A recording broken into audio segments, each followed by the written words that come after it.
찬양 감사합니다. 우리 고백하겠습니다. 하나님은 살아계십니다.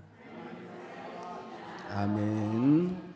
오늘 예배하신 우리 모두에게 살아계신 하나님의 나타나심과 은혜 주심 있게 되시기를 주님의 이름으로 축복합니다. 이제 다음 주일이면 추수감사 주일입니다. 성도들이 1년 중에 교회에 가장 오기 싫어하는 때가 추수감사절이라고 그러던데, 성도들이 가장 듣기 싫어하는 첫 번째 설교가 전도하라고 하는 설교고, 두 번째 설교가 감사하라고 하는 설교라고 말하던데, 왜 제일 싫어하냐면 교회가 뻔하기 때문에 그렇습니다. 교회 가봐야 전도하라고 말하고 감사하라고 말할 것이기 때문에 그렇습니다. 저는 오늘 무슨 설교를 할 것 같아요?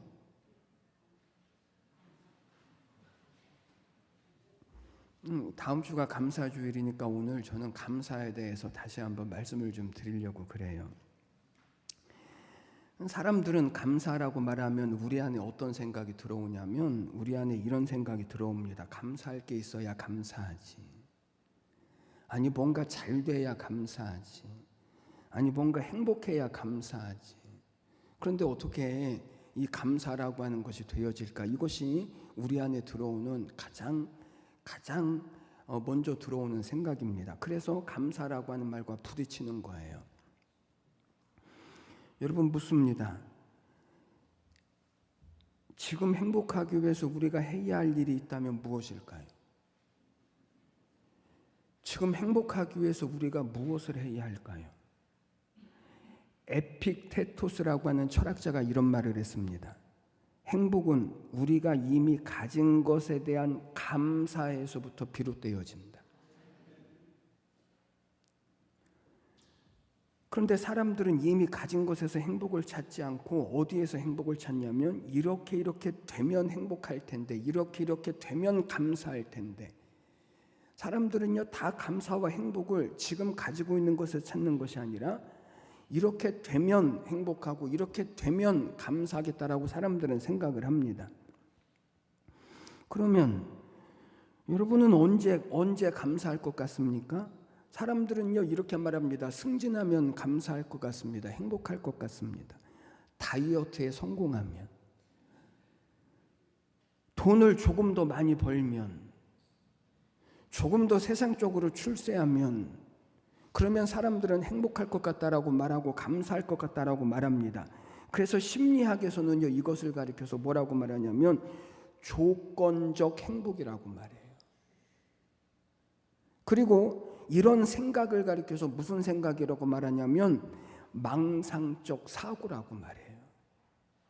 조건적인 행복, 망상적인 사고, 이게 무슨 말이냐면 마치 이런 것과 같아요. 멀리 지평선이 보입니다. 그래서 어떤 사람이 그 지평선에 가려고 걸어가고 또 걸어가고 또 걸어갑니다. 그러면 지평선에 도달할 수 있을까요? 없습니다. 저만큼 가면 지평선은 또 저 끝에 가서 있는 거거든요. 그러니까 지평선에 도달할 수 없는 거예요. 지평선은요 가까이 갈 수조차 없는 거예요. 그러니까 지금 가진 것에 감사하지 못하고 이렇게 되면 행복할 텐데, 이렇게 되면 감사할 텐데, 이것은 지금 당장 행복할 수 있는 가능성조차도 파괴해버리는 망상적인 사고라고 심리학에서는 이야기를 하는 거예요. 그러니 지금 우리가 행복하기 위해서 해야 할 일이 있습니다. 먼저 해야 할 일, 그것은 지금 우리가 살고 있는, 우리가 가지고 있는 것들에 대해서 먼저 감사하는 것입니다. 그래서 성경을 보면 감사하라고 하는 말이 생각보다 많지가 않아요. 왜 그럴까요? 그 이유는 감사는요 조건이 아니기 때문에 그래요. 우리 안에 가장 먼저 부딪히는 생각, 그게 뭐라고요? 감사할 것이 있어야 감사하죠. 조건적인 감사. 뭔가 잘 돼야 감사하죠. 이 조건적인 감사.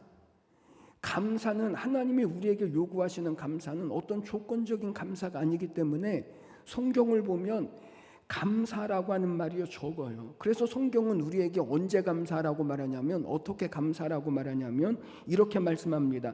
골로새서 3장 말씀을 보니까 너희는 감사하는 자가 되라. 감사가 조건이 아니라는 거예요. 데살로니가전서 5장 18절 범사에 감사해라. 에베소서 5장 20절 항상 감사해라.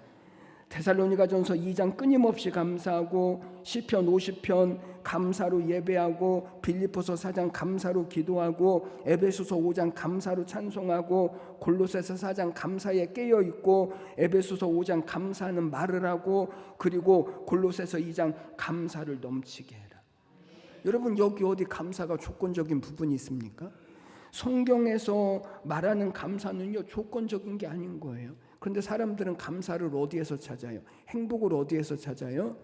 무슨 조건에서 자꾸만 찾아요. 그러니 감사할 일이 없는 거예요. 그러니 행복할 수가 없는 거예요. 그러면 하나님께서 우리에게 이렇게 감사라고 말씀하신 이유가 뭘까요? 감사는 자가 되라. 모든 일, 범사에 모든 일에 대해서 너희는 감사해라. 하나님이 우리에게 이렇게 감사라고 말씀하신 이유가 뭘까요? 감사를 어떤 조건으로, 잘 되는 것을 조건으로 그렇게 하나님이 말씀하시지 않고 오히려 우리가 감사하는 자가 되라고 말씀하시는 이유가 뭘까요? 그 이유는 감사에 담아놓으신 하나님의 놀라운 복이 있기 때문에 그런 거예요. 그래서 감사를 통해서 우리에게 주시려고 하는 그 놀라운 힘 그리고 놀라운 축복을 하나님은 우리로 하여금 이루어 가기를 원하시기 때문에 그런 거예요. 아니 그러면 그냥 주시면 안 됩니까? 좋으신 하나님이 우리를 사랑하셔서 독생자까지 아끼지 아니하시고 내어주신 하나님이 그냥 주시면 되지 꼭 감사에 그걸 담아 놓으셔야 합니까? 그게 그것 아닙니까?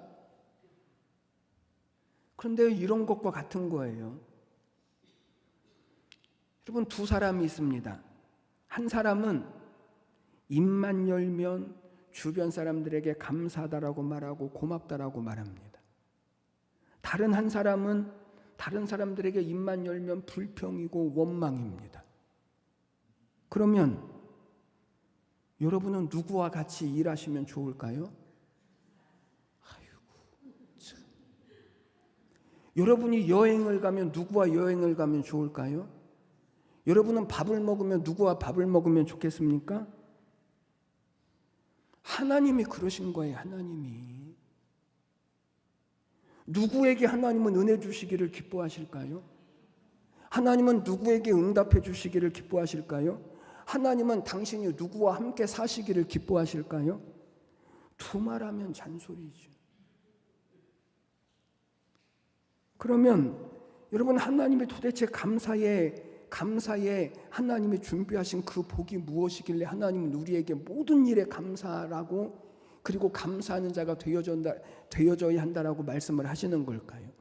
저는 오늘 감사주일을 앞둔 오늘 예배하신 우리 모두가 감사주일, 추수감사주일 그냥 1년에 한 번 돈 내고 많은 형식적인 그런 절기가 아니라 진짜 이 감사를 통해서 하나님이 우리에게 주실 약속과 그리고 은혜와 이 복을 붙들게 되시고 여러분들의 모든 삶에 이 하나님의 선하심의 인도하심을 이루어 가시는 은혜가 있게 되시기를 주님의 이름으로 간절히 축복합니다.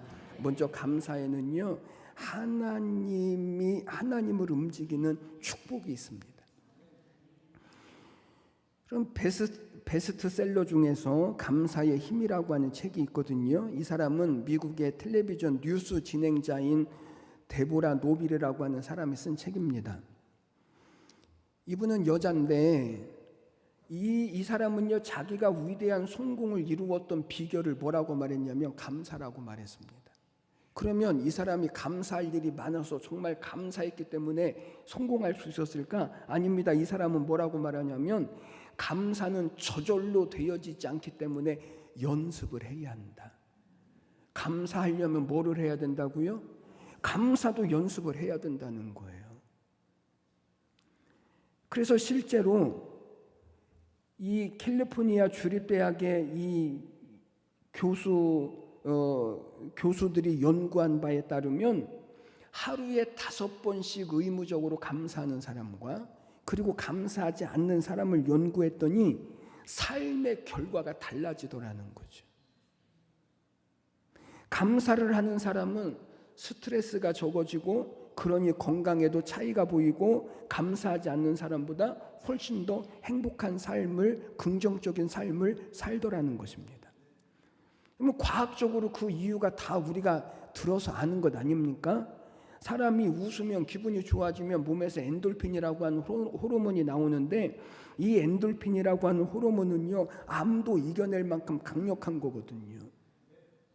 그런데 이 엔돌핀보다 5,000배가 더 강력한 호르몬이 있는데, 그것은 다이돌핀이라고 부르는데, 그런데 이 다이돌핀은 언제 생성이 되어지냐면, 사람의 마음이 감동을 받을 때 이 다이돌핀이라고 하는 호르몬이 생성이 되어지는 거예요. 그래서 이 다이돌핀이라고 하는 이 호르몬을 감동 호르몬이라고 부르는데, 그래서 감사하는 사람은요, 감사하지 못하는 사람보다 훨씬 더 건강하게 살고 긍정적으로 살고 행복하게 산다는 거예요. 그것이 삶의 에너지를 준다는 거예요. 그러면 과학적으로는 그렇다 치고, 그럼 성경적으로 감사라고 하는 것이 우리에게 어떤 복이 되어지는 것일까? 여러분, 성경적으로 우리가 감사할 때 하나님은 뭐라고 말씀하시냐면, 하나님이 일하시겠다라고 말씀을 하셔요. 이 하나님이 일하시는 능력은 엔돌핀이나 다이돌핀과 비교할 수 있습니까? 전능하신 하나님이 일하시기 시작하는 것은 그것과 비교할 수도 없습니다. 여러분, 하나님 앞에 우리가 감사하는 것은 하나님의 약속이 있는 거예요. 하나님을 움직이는 능력과 축복이 이 감사 안에 담겨져 있다는 거예요. 한번 예를 들어보죠. 역대하 20장 말씀에 보면 이런 말씀이 기록되어져 있습니다. 한번 들어보십시오. 백성과 더불어 의논하고 노래하는 자들을 택하여 거룩한 예복을 입히고 군대 앞에서 행진하며 여호와를 찬송하여 이르기를 여호와께 감사하세, 그의 인자심이 영원하도다 하게 하였더니, 그 노래와 찬송이 시작될 때에 여호와께서 복병을 두어 유다를 치러 온 암몬 자손과 모압과 세일산 주민들을 치게 하심으로 그들이 패하였으니.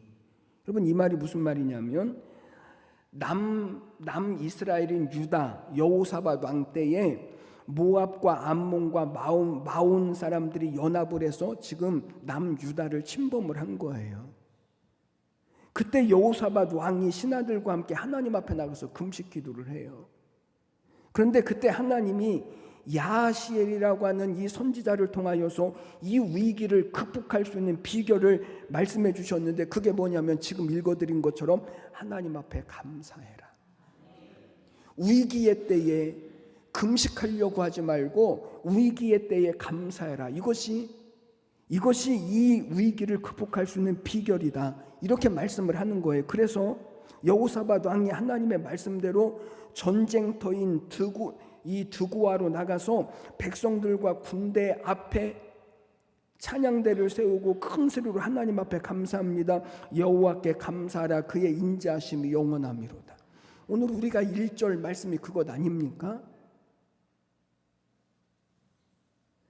그랬더니 어떠한 일이 일어났다고요? 그 감사의 함성이 시작되자마자 하나님이 일하시기 시작하고 역사하시기 시작해서 하나님께서 준비해 주신 복병들이 일어나서 적들을 공격하고, 이 복병들의 공격을 받은 후에 자기들끼리 자중질환 일어나서 스스로 멸망하고 말아요. 그래서 여호사밧과 유다 백성들은요, 손에 피 한 방울 묻히지 않고 이 전쟁에서 승리를 거두었다는 거예요. 그리고 그 전쟁에서 전리품을 거두고 나서 그 골짜기, 그들이 찬양을 했던 그 골짜기, 브라가 골짜기에서 하나님 앞에 감사의 제사를 드리고, 그 골짜기의 이름을 브라가 골짜기, 그러니까 찬송의 골짜기, 즐거움의 골짜기라고 그들이 불렀다는 거예요. 여러분, 감사는요, 하나님을 움직이는 능력이에요. 감사는 하나님을 움직이는 축복이에요. 그것은 엔돌핀과 비교할 수 있는 것이 아니에요. 인생의 위기를 만났을 때 불평하고 원망하지 마십시오. 왜요? 불평과 원망은요, 하나님을 움직일 수 있는 능력이 없어요. 가끔 이상한 사람들을 봅니다. 어떤 사람들이요? 교회를 위해서 불평하고 원망하는 사람들. 교회를 위한 줄 다 알아요. 그런데 여러분, 불평과 원망이 하나님을 움직이는 감동이나 은혜나 역사나 축복이 되어질까요?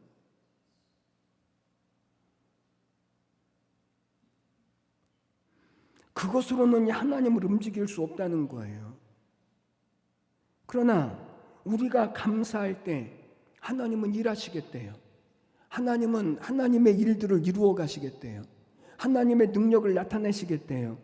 그래서 위기를 맞은 그 골짜기가 불화가 골짜기, 즐거움의 골짜기, 찬송의 골짜기가 되게 하시겠다는 거예요. 여러분, 하나님께서 우리를 위해서 일하시도록 하는 비결이 있습니다. 능력이 있습니다. 그것은요, 감사하는 것입니다. 이게 감사에 담아놓으신 하나님의 축복입니다. 그러니까 감사는 어떤 조건 때문에 하는 것이 아닙니다. 어떤 조건 때문에 하는 것은요, 세상 사람들도 다 합니다. 감사는 하나님을 믿음으로 하는 것입니다. 여호와께 감사하라. 그는 선하시며 그 인자하심이 영원함이로다.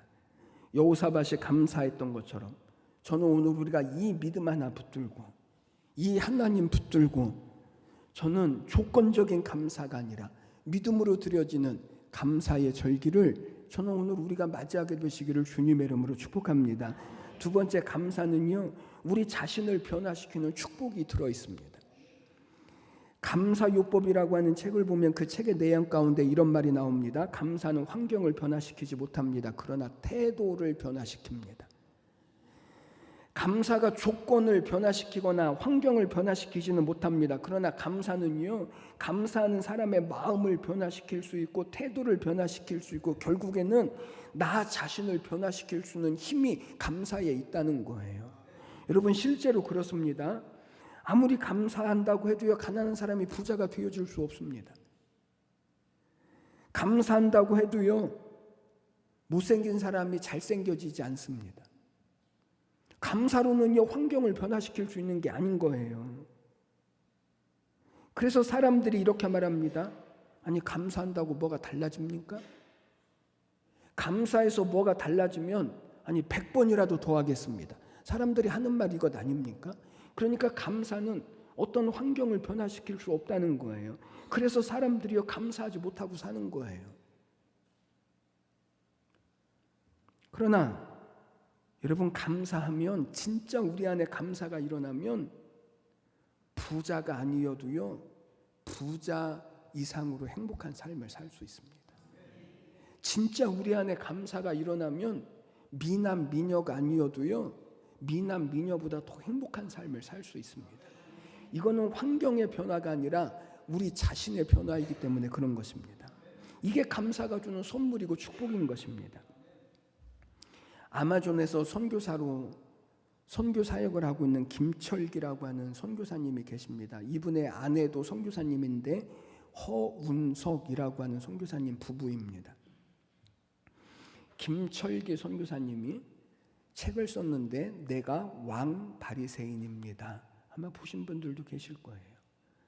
왕 바리새인입니다 라고 하는 책을 이분이 쓰셨어요. 그리고 아내이신 허운석 선교사님이 돌아가시고 난 후에 또 하나의 책을 썼는데 그게 뭐냐면 가슴을 찢는 회개라고 하는 책을 쓰셨어요. 여러분, 이 김철기 선교사님, 허운석 선교사님은요, 우리나라가 배출한 가장 훌륭한 선교사님이고 헌신적인 분이시고 모범적인 선교사님이시고 언더우드 선교 대상을 받을 만큼 이분들은요, 세계적으로 인정받는 선교사님이에요. 그런데 도대체 그런 분이 무슨 가슴을 찢는 회개를 했을까요? 아내인 허운석 선교사님이 돌아가시고 나서 이 김철기 선교사님이 깨달은 바가 있기 때문에 이분이 이 책을 쓰고 그 책 가운데 이런 내용이 들어있습니다. 한번 들어보십시오. 나는 사역을 진행할 때 가장 먼저 아내가 도와주기를 바랬다. 그것도 아주 흡족하게 잘해주기를 바랬다. 나도 선교사이지만 당신도 선교사이다. 마땅히 너도 이만큼 해주어야 하지 않겠느냐 하는 마음이 있었기 때문이다. 뿐만 아니라 주변의 사역자들에게도 내가 원하는 만큼 일해 주기를 강요했다. 모두 나로 인하여서 힘들어했다. 나는 왜 그랬을까? 종교적인 야망 때문이다. 나는 생명의 주님을 버리고 내 종교적인 야망을 따랐다. 그것이 야망일 뿐임을 알아차린 것은 아내가 내 곁을 떠난 뒤였다. 나는 가장 가까이 있는 아내도 사랑하지 않으면서 인디오 형제들을 위하여 목숨을 바치겠다라고 맹세했다. 나는 사기꾼이다. 나는 위선자다. 나는 그렇게 마귀에게 속아서 수십 년을 살았음을 알았을 때는 이미 돌이킬 수 없는 강을 건넌 뒤였다. 나는 이렇게 58세의 호라비가 되었다. 아내에게 암이 재발된 뒤에 나는 한국에서는 아내를 간병하고 아마존에 가서 사역을 하였다. 정신이 없었다. 한국에 있으면 아마존이 걱정되고 아마존에 있으면 한국에 있는 아내가 걱정되었다. 그렇게 허둥지둥대며 지냈는데 지금 돌아보며 그때 그 순간이 아내와 함께했던 얼마 되지 않는 축복의 시간임을 깨달아졌다. 남아있는 시간이 이렇게 짧을 줄 알았다면, 그 시간이 얼마나 소중한 시간인 줄 알았다면 아내와의 시간을 좀 더 사랑함으로, 좀 더 감사함으로 보냈을 것을 하는 후회가 든다. 아내가 임종하던 날, 아내가 가쁜 숨을 몰아쉬며 이제 정말 마지막이라고 생각을 했는지 고통 중에 나를 향하여서 웃음을 지어 보이고는 혼수 상태에 들어갔다. 보조 침대에 누워있다가 기계장치에서 숨이 멈추었다는 경고음이 울리는 것을 듣고 벌떡 일어나서 여보하며 아내를 다급하게 불렀다. 그 순간 내 머리를 때리는 생각이 있었다. 내가 살아있을 때에 지금처럼 간절하고 사랑하는 마음으로 아내를 불러본 적이 있는가? 나는 충격이었다. 나는 아내를 진정으로 사랑한 적이 없었구나. 내 필요를 위해서 아내를 이용했었구나. 나 자신을 위한 사랑이었구나. 내 위선이 적나라하게 까발려졌다. 그 책에 이분이 이렇게 고백을 했습니다. 여러분, 이 선교사님의 책을 보면서 우리는 아내에 대해서, 남편에 대해서 또 한 번 우리는 생각해 볼 그런 기회를 얻습니다. 아내에게 나는 진짜 감사를 하고 있었는가? 남편에게 나는 진짜 감사를 하고 있었는가? 저는 하나님도 그러신 것 같아요. 우리가 하나님 앞에 감사한다라고 말하지만 진짜 우리의 마음에 우러나는 감사를 하나님 앞에 드려본 적이 있는가? 하나님께 걸맞는 감사를 정말 하나님 앞에 우리가 고백해 본 적이 있는가? 정말 마음속에서 터져나오는 감사, 이 감사를 우리가 하나님 앞에 드려본 적이 있는가? 하나님으로 기뻐하고 드리는 감사, 그 감사를 저는 이 선교사님의 글을 통하여서 생각해 보았습니다. 어떤 사람이 이런 말을 했습니다. 세상에서 가장 어려운 수학 문제는 하나님이 우리에게 주신 복을 세어보는 것이다. 우리는 그만큼 엄청난 하나님의 복을 받으면서 살고 있다라고 하는 말인데, 그런데 사실은요, 우리는 그 하나님의 복을 우리는 깨닫지 못하고 감사하기보다는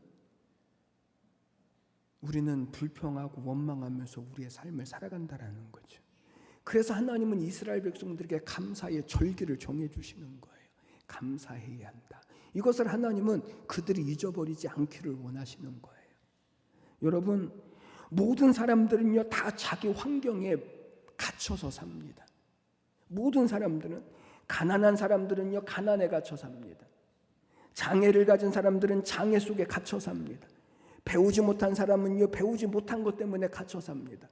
사람들은요 저마다 자기 환경에 다 갇혀서 자기의 삶을 살아가는 거예요. 그런데 감사는 우리의 이 마음이 환경을 뛰어넘을 수 있게 해주는 하나님의 은혜고 축복인 거예요.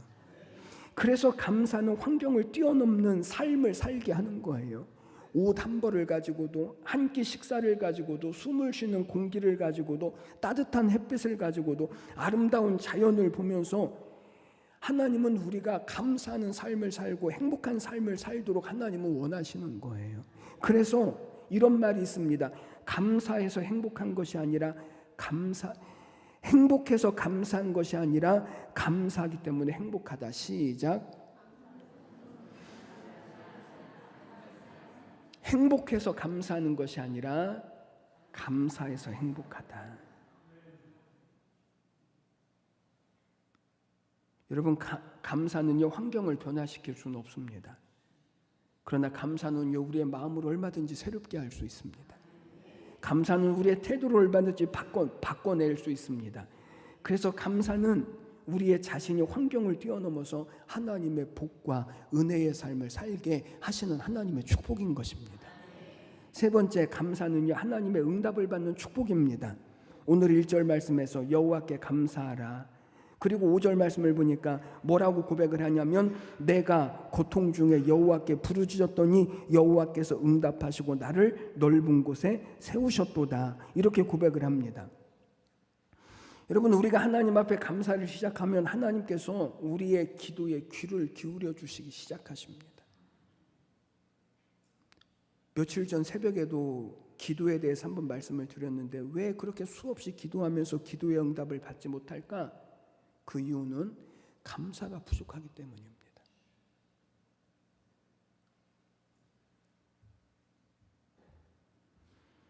우리가 감사할 때 하나님은 비로소 우리의 기도에 귀를 기울이시고, 우리가 감사할 때 우리의 간절한 부르짖음에 하나님은요 응답하기 시작하십니다. 기적적으로 암에서부터 고침을 받았던 어떤 권사님이 이런 간증을 했습니다. 하루는 몸이 이상해서 병원에 가서 진찰을 받았더니 우이암 말기라고 하는 판정을 받습니다. 그리고 의사 소견에는 이제 치료하는 것이 의미가 없다. 그러니 준비를 해라. 이렇게 병원으로부터 판정을 받습니다. 가만히 생각해 보니까 기가 막힙니다. 뭐가 기가 막히냐면 나름대로 믿음으로 살려고 애쓰고 주일 한 번 어겨본 적도 없고 교회 봉사라면 누구보다 앞장섰고, 아니 그런데 하나님은 왜 내가 암에 걸려서 이렇게 죽게 하실까, 내버려 두셨을까? 기가 막히죠.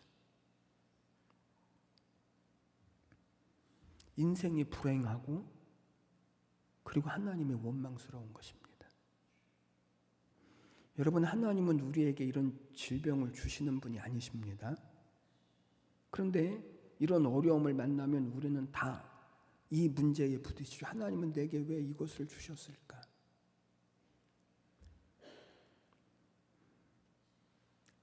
그런데 어느 날 마음 가운데 목사님의 설교 말씀이 하나가 생각이 났습니다. 하나님께서는 감사로 드리는 기도를 들으십니다. 그래서 우리의 기도가 응답받기 위해서는 감사로 기도하십시오. 이 말씀이 생각이 난 거예요. 그래서 원망을 멈추고 기도를 바꾸기로 시작했습니다. 억지로라도 감사하기로 했습니다. 그런데 감사라고 하는 것이 억지로 되어질 수 있습니까? 그럴 수 없습니다. 그래서 그분이 이렇게 기도했다고 그래요. 하나님, 아무리 생각해도 감사할 것이 없습니다. 그래도 굳이 감사라고 하시면 감사하려고 하니 그것이라도 감사합니다. 감사하려고 하는 이 마음, 그것이라도 내가 감사합니다. 여러분, 그런데 그렇게 시간이 지나면서 감사의 문들이 하나씩 열리기 시작하는 것입니다. 감사할 것들이 생각나기 시작하는 것입니다. 예수님을 믿고 죄사함을 받은 것도 감사하지. 좋은 가정에서 이렇게 지금까지 살게 하신 것도 감사하지. 지금까지 순탄하게 살아온 것도 감사하지. 좋은 교회를 다니고 신앙생활을 하게 했던 것도 감사하지. 감사할 것들이 하나씩 하나씩 생각나는 것입니다. 그런데 중요한 것은요, 감사할 일들이 하나씩 하나씩 생각나면서 마음이 뜨거워지기 시작하는 거예요. 다시 하나님을 향하여서 가슴이 뜨거워지기 시작하는 거예요. 이분이 죽었을까요? 안 죽었을까요?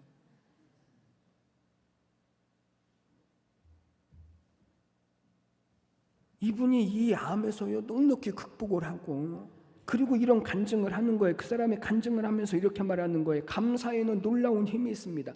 감사가 암을 고쳤습니다. 감사가 내 인생을 바꾸어 놓았습니다. 감사가, 여러분, 감사에는요 힘이 있습니다.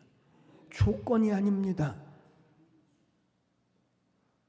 감사에는 우리의 기도가 응답받는 힘이 있습니다. 우리 인생을 변화시키는 힘이 있습니다.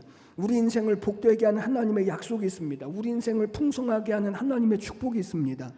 그럼에도 불구하고 많은 사람들이 이 조건적인 감사 때문에 이 진짜 하나님 앞에 드리는 이 감사의 복을 사람들이 놓치고 살아가는 것입니다. 사랑하는 여러분, 오늘 우리는 하나님 앞에 하나의 감사를 묶어 드리기 위한 추수감사절 앞에 와 있습니다. 또 우리가 전도주의를 앞두고 있습니다. 이 조건적인 감사를 다 내려놓으십시오. 전도주일에 사람들이 많이 오면 좋을까요? 적게 오면 좋을까요? 많이 오면 좋죠. 그러나 많이 와도 감사하고 적게 와도 감사합니다. 왜죠? 새가족들이 많이 오면 당연히 감사하고, 그러나 새가족들이 적게 온다고 할지라도 감사합니다. 왜 그렇죠? 야, 사람 하나가 구원받는 것이 이렇게 어려운데 도대체 어쩌다가 나 같은 사람이 구원을 받았을까? 감사하죠. 저는 이 시간에 우리가 감사의 축복을 새롭게 붙들게 되시기를 주님의 이름으로 축복합니다. 조건적인 감사가 아닙니다. 하나님이 우리에게 요구하시는 감사는 신앙적인 감사입니다. 존재적인 감사입니다. 그래서 감사로 하나님을 움직이는 이 약속, 감사로 우리를 새롭게 하시는 이 하나님의 축복, 감사함으로 우리의 모든 기도에 응답하시는 이 하나님의 은혜가, 저는 우리의 삶에 더 풍성한 하나님의 약속을 이루시고 하나님의 나라를 이루시고 우리의 모든 삶에 복을 이루어 가시는 그런 축복이 되고 능력이 되고 그리고 은혜가 되시기를 주님의 이름으로 간절히 축원해 드립니다. 기도드리겠습니다. 하나님, 은혜와 사랑을 감사합니다. 하나님, 우리가 감사하기를 원하십니다. 우리가 지금 행복하기 위해서 해야 할 일, 우리가 지금 감사하는 삶을 살기 위해서 해야 할 일은 지금 감사하는 것입니다.